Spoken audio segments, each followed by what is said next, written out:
Oh. Question, did you ever get, I'm reading this article you read about the girl who was kidnapped here? The what? The girl who was kidnapped in 76, did they ever catch the guy did they ever catch that guy? The name of the girl? The girl. Well, that was the young girl, the 11-year-old girl, Spanish girl? Yeah, they ever catch the person? That was a tragic story. That was a local South End tragedy that happened. It was.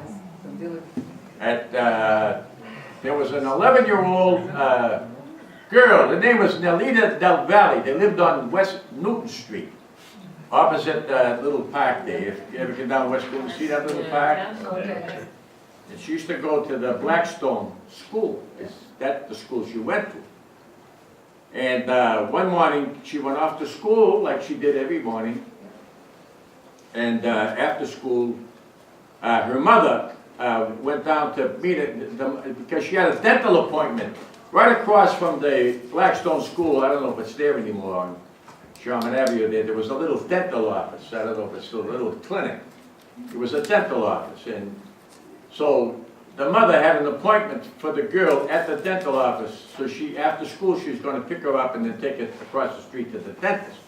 When the mother went down to pick the kid up, the kid wasn't there.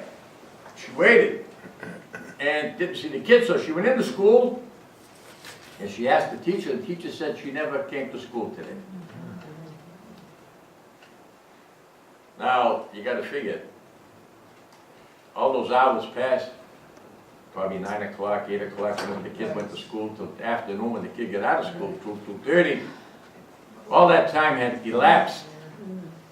So the woman got all upset. She couldn't speak a word of English. And she called the police. And they sent myself and my partner at the time was Officer Joe Caesar. Remember Joe? And we went down to talk with the mother. And she said that, she told us the story that the daughter got up, she went to school.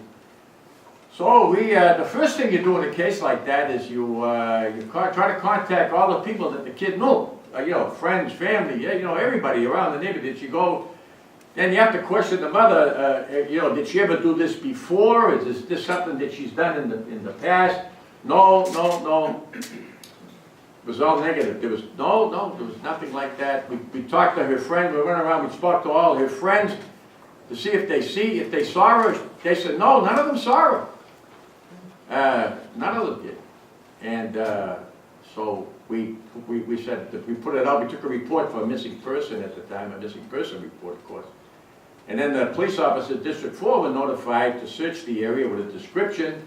We had photographs and everything, and they did a complete search of the South End. They searched almost everywhere, questioning almost everybody, and nobody saw the kid or nothing. And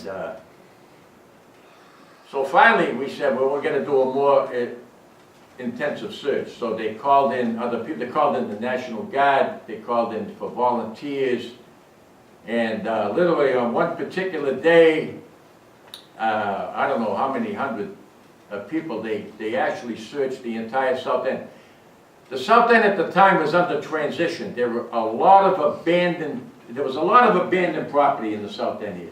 A lot of old factories that were abandoned because the urban renewal was coming in. They were going to put up new housing. The Villa Victoria was going up and all these places, but they weren't built yet.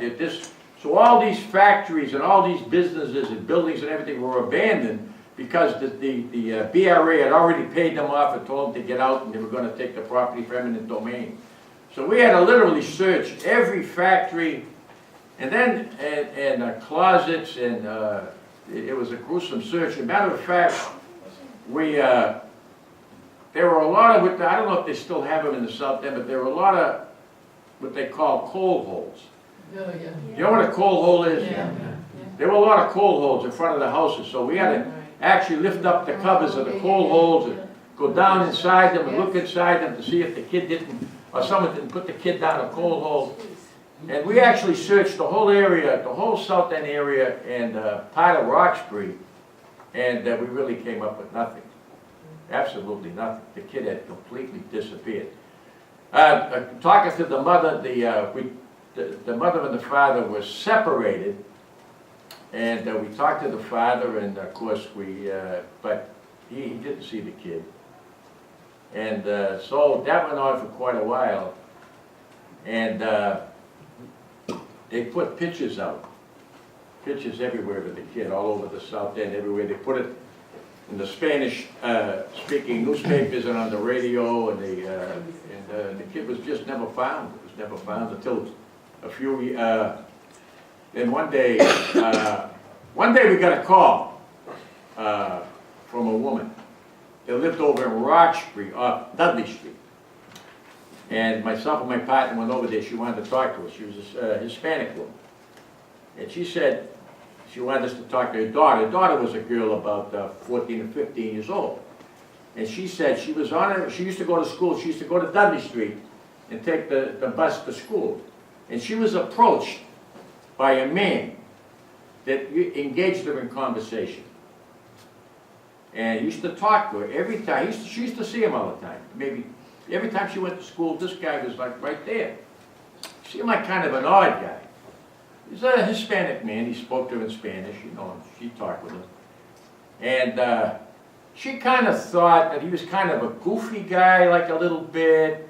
And the mother said, to be quite frank, she said, my daughter said, well, why don't you come by? It was getting near Christmas time. She said, why don't you come by the house? They thought that the guy might have a few dollars. You know what I mean? And they were going to invite him to the house and kind of sweet talk him a little bit. You know what I mean? Maybe get a little something out of him, you know, one of those type of things. So the guy did. He went up to the house and he talked with them. No, and he had dinner with them and everything. He talked with them, talked with the girl. And he brought something. He brought like a little, he said, I want to give the girl a present. He said, he bought her a present. They said, okay. So the woman opens it up, and it was a stocking cap. The woman looked at it, and like he said, I'd like to give you this for Christmas. Merry Christmas. I bought this for the girl, you know. But the woman looked at it, and it was used. She could see it wasn't a brand new one, like out of the store. And matter of fact, she noticed that on a few places around the hat where it was mended, somebody had stitched it, you know. She thought that kind of odd, you know. So she called the police. So we looked at the hat. We looked at it. So I said, okay, I took it. I took the cap and I took it up to the missing girl's mother. I didn't say anything to her. I had it in a paper bag. And I said to her, I want to show you something. And the minute I took it out of the bag, the woman screamed. She went, oh my, she just let out a scream. She said, that's my daughter's cap.